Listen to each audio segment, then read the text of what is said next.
Was it easier to get admission in medical यानी MBBS before NEET?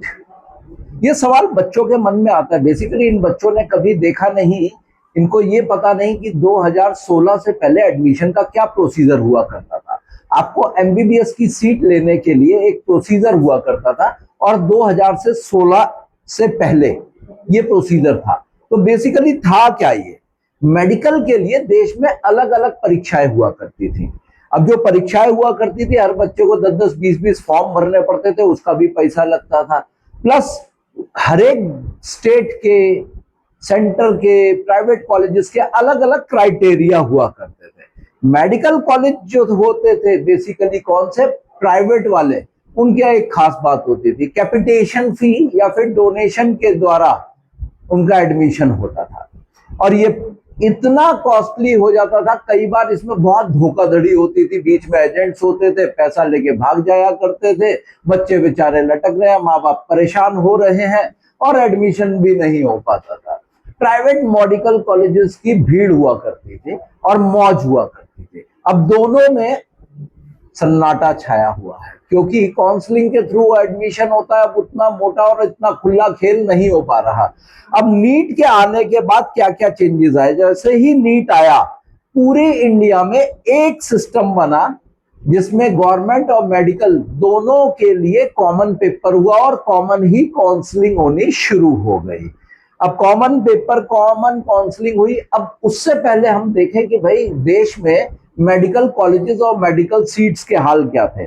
Medical college हमारे देश में 2014 से पहले केवल 387 थे, 387, और कुल मिलाकर के MBBS की 51,384 सीट्स थी।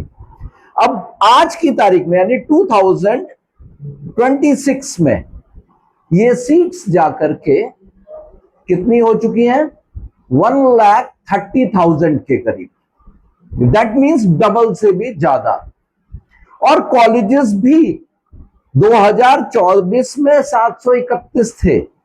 आप अंदाजा लगाइए कि इस देश के अंदर मेडिकल और गवर्नमेंट दोनों कॉलेजेस किस तरीके से 10 साल के अंदर एक इंफ्रास्ट्रक्चर डेवलप करके तैयार किए गए।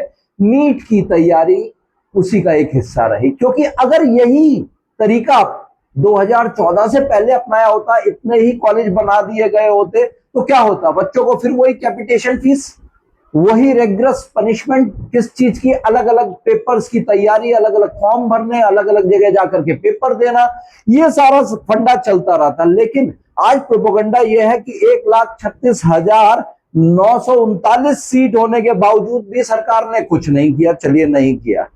टोटल गवर्नमेंट की सीट्स है और प्राइवेट जो सीट्स है आज की तारीख में वो है 73,643।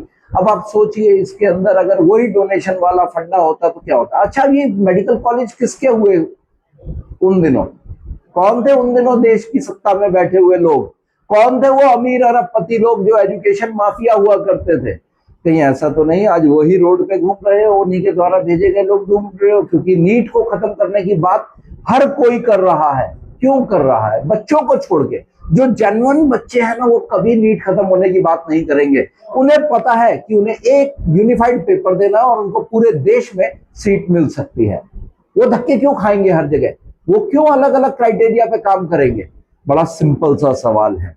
अब सवाल ये आता है, if you support this movement that is okay. बच्चों के साथ गलत हुआ, पेपर लीक हुआ, नो डाउट, लेकिन क्या पीछे कोई हिडन एजेंडा चल रहा है कि नीट ही खत्म कर दो?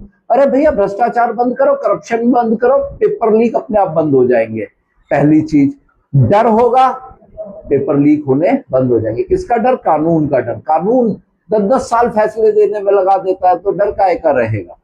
अब सवाल आता है, क्रिटिकल पॉइंट ऑफ व्यू से देखें तो इंडिया का मेडिकल एजुकेशन पिछले एक साल में ड्रास्टिकली बढ़ा है। 2 शब्द यूज किए मैंने उल्टे, ठीक है, लेकिन कहा यह जा रहा है सब बर्बाद कर दिया गया। वास्तविकता में you need to learn the things. जानिए पहले क्या था और आज क्या है।